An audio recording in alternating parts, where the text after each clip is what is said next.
Todo mundo fica esperando para tomar decisões e essa espera é por dias melhores no que se refere à economia. Há alguns balizadores, nível de emprego, quando sai um número do produto interno bruto, e hoje foi um desses dias. O PIB do Brasil cresceu 1,2% no trimestre e, pelos especialistas, voltou ao patamar pré-pandemia. É sobre isso que a gente vai conversar com o Roberto Padovani, que é economista-chefe do Banco BV e que está conosco e nos atende mais uma vez aqui na Rádio Bandeirantes. Como vai, Padovani? Boa tarde. Oi, tudo bem? Boa tarde. Boa tarde para você. A gente cresceu o que deveria crescer ou a nossa base era muito ruim e não serve como referência? É importante crescer sempre ou a base é que proporcionou esse número que nós chegamos no trimestre 1 deste ano de 2021? Não, são os dois casos, tá? Primeiro é um efeito base, a gente teve um desempenho muito ruim em 2020, então qualquer coisa que você cresça esse ano, comparativamente a 2020, você vai ter uma taxa de crescimento elevada. Então, certamente tem um efeito base. Agora, é preciso lembrar que há fatores que estão empurrando efetivamente a economia. O Brasil é um país que depende muito das exportações de commodities, tem sido assim nas últimas décadas, não é diferente agora, e o que a gente vê é que a economia mundial está muito forte. Além disso, tem um fator novo no Brasil, que são taxas de juros historicamente muito baixas, né? O Banco Central está subindo a taxa de juros, mas toda a estrutura de juros no país está em níveis como a gente nunca viu nos últimos 20 anos. Isso acaba estimulando muitos negócios, né? Por exemplo, mercado imobiliário, financiamento de carros usados, bens duráveis, de modo geral, bens de capital. Uma parte importante da indústria depende de juros baixos. Portanto, a gente tem fatores concretos que explicam uma retomada forte da economia brasileira, mas é claro que a base faz com que a taxa de crescimento seja uma taxa anormalmente, atipicamente grande. Padovani, boa tarde. Há um declínio ainda aqui no setor de serviços, né? Não chega a surpreender. E a gente sabe o quanto esse setor é importante na geração de empregos e também na participação que tem no produto interno bruto, né? Houve um momento que era agricultura, depois a indústria passou a ter uma participação importante e os serviços, nos últimos tempos, são os principais formadores aí do produto interno bruto. Você acha inevitável que isso seja algo pontual, inevitável em razão da pandemia, mas que será superado sem grandes problemas? Ou pode demandar um tempo maior para a recuperação desse setor que gera tantos empregos? Principalmente mulheres, né? Que têm, principalmente no setor de serviços, as maiores oportunidades de emprego. Olha, você tem de fato o que está puxando a economia brasileira hoje é o agronegócio, por conta das exportações, por conta de preços internacionais. O setor industrial, que está repondo estoques para o comércio, repondo seus próprios estoques, juros baixos, favorecendo vários segmentos. E agora, o setor de serviços ficou para trás, né? Ficou para trás porque a pandemia fez com que as pessoas mudassem seus padrões de consumo. Então, é óbvio que esse é um fator não econômico e continua não sendo um fator econômico, porque isso depende, nesse momento, de vacinação. Então, à medida que a vacinação caminha, o setor de serviços vai reabrir. Agora, o teu ponto é importante pelo seguinte, quer dizer, então só depende da vacinação? Não, acho que não é o caso, porque depende das condições de renda. E as condições de renda em 2021, nesse ano de 2021, vão sofrer, porque você tem um desemprego elevado, a gente tem dificuldade de medir exatamente qual que é a taxa de desemprego, mas a gente sabe que a taxa de desemprego está elevada, a inflação está muito alta, o que corrói o poder de compra dos salários, e a gente dificilmente vai ter o auxílio emergencial que a gente teve ano passado. Então as condições de renda esse ano são bem piores, e isso afeta um segmento importante, como você falou, que é o segmento de serviço. Então eu diria para você o seguinte, do ponto de vista econômico, a gente tem um pouco de cautela, o setor de serviço não vai sair voando. Agora, tem um fator não econômico que afetou 2020 e vai ajudar esse ano, que é a vacinação e a reabertura da economia. Agora, Padovani, a força bruta de capital fixo, leio aqui, avançou 17% no primeiro trimestre e a maior taxa desde o segundo trimestre de 2010. Falando em capital fixo, aí, com crescimento de produção de máquinas e equipamentos, isso é um indicador de decisão de investimento? Ou seja, a indústria decidindo investir? Então esse crescimento na produção de capital fixo é um indicador para o futuro próximo de vontade de investir, de decisão de investir? Sim, historicamente a formação bruta de capital fixo, que é isso? É a máquina, alugar galpão, investir na produção. Isso é explicado por duas variáveis principais. A primeira delas é a confiança no empresário e a segunda é taxa de juros, né? A gente teve um baque aí na confiança no empresário em 2020, sofremos um pouco agora com a segunda onda, mas dá para dizer que, de modo geral, o setor empresarial, em particular, dentro dos empresários, o setor industrial, os empresários são absolutamente otimistas, né? Estão bastante confiantes no futuro. Além disso, como eu falei, a taxa de juros no Brasil ela está subindo, está em alta, mas se a gente comparar com as taxas dos últimos 20 anos, são níveis muito baixos. Então, existe sim uma força para a retomada dos investimentos e eu acho que é uma força sustentável. Até porque o Brasil é um país que depende muito, como eu falei no começo, do ciclo global. E o que a gente está vendo é um crescimento robusto na China, nos Estados Unidos, na Europa. Portanto, há uma percepção de que a economia brasileira vai andar e aí está todo mundo renovando seu parque industrial, trocando suas máquinas, se preparando para a retomada que virá à frente. Apesar do tempo curto, tem muita gente que entende que as reformas, reforma administrativa, por exemplo, é fundamental para que o país avance mais rapidamente e privatizações. E mais premente a privatização da Eletrobras. Como é que você avalia a importância desses dois negócios, digamos assim, para que o PIB avance na medida em que o mercado, na mesma medida que o mercado se anima, como você disse? Olha, tem duas leituras. Assim, a primeira é que as reformas avançaram, né? De modo geral, desde 2016, a gente tem aí quase 5 anos de uma agenda reformista no Congresso andando.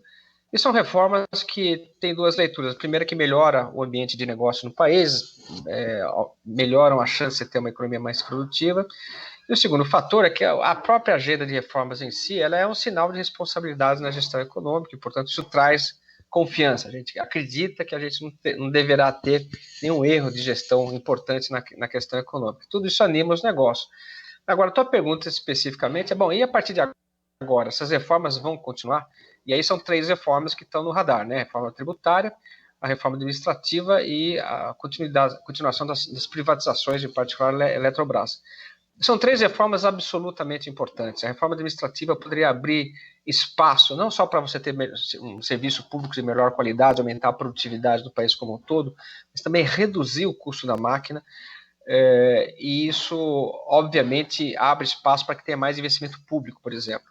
A reforma tributária também é igualmente fundamental, porque ela melhora o ambiente de negócio. A nossa carga não é só que ela é pesada, o sistema é complexo e, portanto, isso custa dinheiro para você pagar imposto no Brasil e você pode aumentar muito a rentabilidade dos empresários e, portanto, estimular investimentos se você tiver um ambiente tributário de melhor qualidade. E a privatização é fundamental para a gente tentar aumentar a oferta de energia no país, porque é um custo importante, né? Todo o drama hoje da crise hídrica tem a ver com essa questão. Agora, são temas importantes. Vão avançar? Eu acho que não, né? Eu acho que a gente está se aproximando do ciclo eleitoral 2022, não há muita disposição do executivo em tocar reformas importantes. Então a gente acha, provavelmente a gente caminhará de maneira incremental, marginal. Você pode, por exemplo, no caso da tributária, se ela avançar, a gente está falando aí de uma parcela pequena, que são impostos federais. Se a reforma administrativa avançar, provavelmente vão ser para novos entrantes, não para a estrutura do Estado como um todo. Então, eu diria que eu acho que as reformas importantes elas já foram feitas. Eu estou achando que esse ciclo reformista está muito próximo do seu final. Padovani, a agropecuária cresceu 5,2%, normalíssimo, né? Ela tem evitado muitas vezes a configuração de recessão, ajudando o PIB a se manter positivo. É um setor que tem investimento tremendo de tecnologia, consegue aumentar a produtividade em níveis impressionantes, sem expansão territorial, produzindo mais no mesmo terreno. E, no entanto, hoje, o Roberto Rodrigues, que foi ministro da Agricultura, conhece o assunto como poucos, ele falou aqui na Rádio Bandeirantes que há, sim, alguns receios, né? Particularmente com a questão até da possibilidade de redução da água disponível para a agricultura num quadro de racionamento ou quase racionamento. E o Ronald falou um pouco da Eletrobras. A retomada para valer da economia brasileira, em crescimentos de 5%, 7%, sustentáveis, A energia pode ser um gargalo, pode ser um problema inviabilizando crescimentos sustentáveis e por anos a fio nesses níveis? Bom, poder pode, essa é a pergunta. Qual é o problema? Nosso principal problema é falta de infraestrutura. Hoje, como você bem mencionou, o agronegócio ele é absolutamente produtivo, uma das maiores produtividades mundiais, o Brasil é líder no setor. Agora, isso dentro da fazenda, né? Quando você tem que colocar teu caminhão de soja na estrada, é um desespero, os portos não são bem equipados, o Brasil perde muito dessa produtividade dentro da fronteira porque não somos uma economia produtiva, porque a nossa infraestrutura é muito precária. Então, eu acho que esse é o tema central. Com relação à energia elétrica, a gente tem que estar monitorando isso, mas a gente tem que lembrar que o Brasil evoluiu muito nos últimos 10 anos. Né? A gente tem uma matriz energética mais diversificada e um sistema mais interligado. Então, nosso problema hoje é menos falta física de energia, que poderia parar o país, como parou em 2001, e muito mais custos, competitividade. Provavelmente a gente vai acionar todas as termoelétricas, isso vai custar dinheiro. Isso pode pegar, obviamente, o clima seco está afetando produção, mas não é um problema da energia, é um problema da qualidade da produção.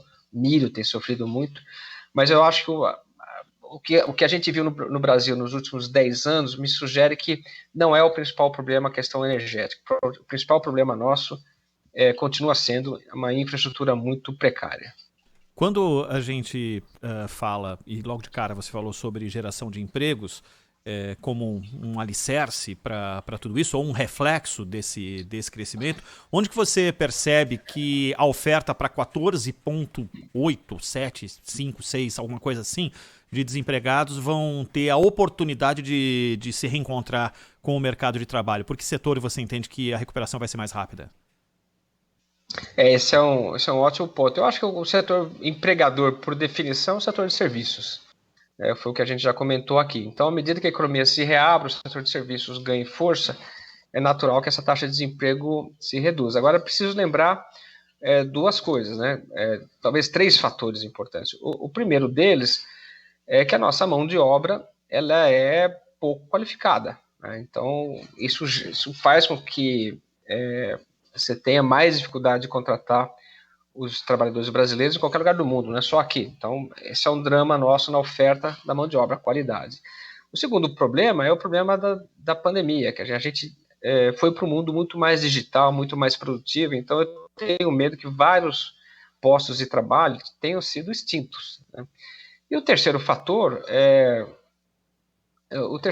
que você tem hoje uma economia que talvez seja um pouco mais produtiva, como eu falei, por conta da digitalização, com menos postos de trabalho, mas que sofreu o impacto de uma crise prolongada. Desde 2014, tivemos a recessão da Dilma, agora temos a recessão da pandemia.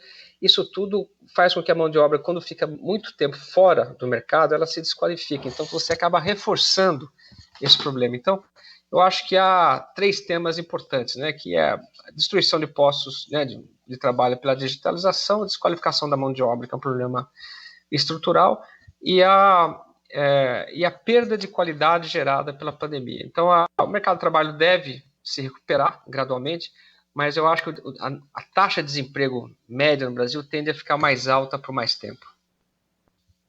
Bom, Padovani, a última da minha parte, você citou aí problemas estruturais, né, tanto na área energética, para garantir e sustentar o crescimento, quanto na formação da mão de obra, na qualificação da mão de obra, problemas que exigem tempo para serem resolvidos. E, claro, investimento, vontade, é preciso começar. E tem as reformas, né, que seriam ótimos sinais para agora, como a reforma tributária, que é discutida desde os tempos do Sarney. Eu me lembro que no governo Sarney já se falava da necessidade de uma reforma tributária e nós continuamos com esse sistema tributário insano. E também a reforma administrativa. Quando o Paulo Guedes assumiu o cargo, em janeiro de 2019, era notório que havia uma expectativa muito grande de mudanças importantes nos rumos da macroeconomia brasileira, aquilo que cabe ao Estado, as decisões que cabem ao Estado, né?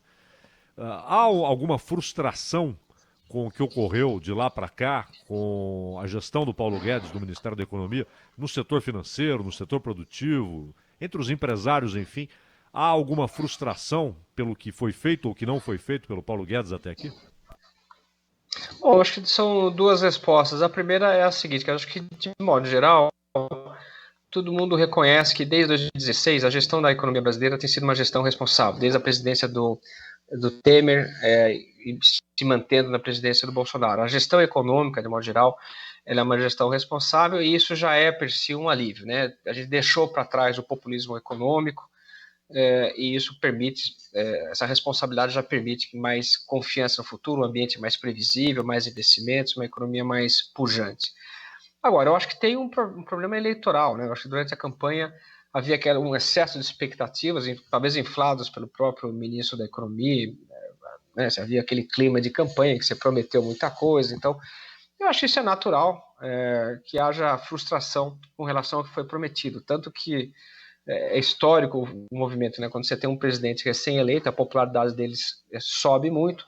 E historicamente no Brasil, depois de 3 meses, a popularidade começa a cair um pouco por conta da frustração. Eu acho que o governo Bolsonaro não foi diferente, teve uma animação muito forte no seu início, mas diante das dificuldades que a gente tem em termos legislativos, de dificuldades de produzir políticas públicas, eu acho que o próprio governo aprendendo como que funciona a máquina, acabou gerando uma frustração, mas e, portanto, o mercado financeiro, de modo geral, tem sido muito crítico quando ele compara o que foi entregue com o que foi prometido na campanha. Mas eu acho que isso faz parte do jogo, faz parte do processo.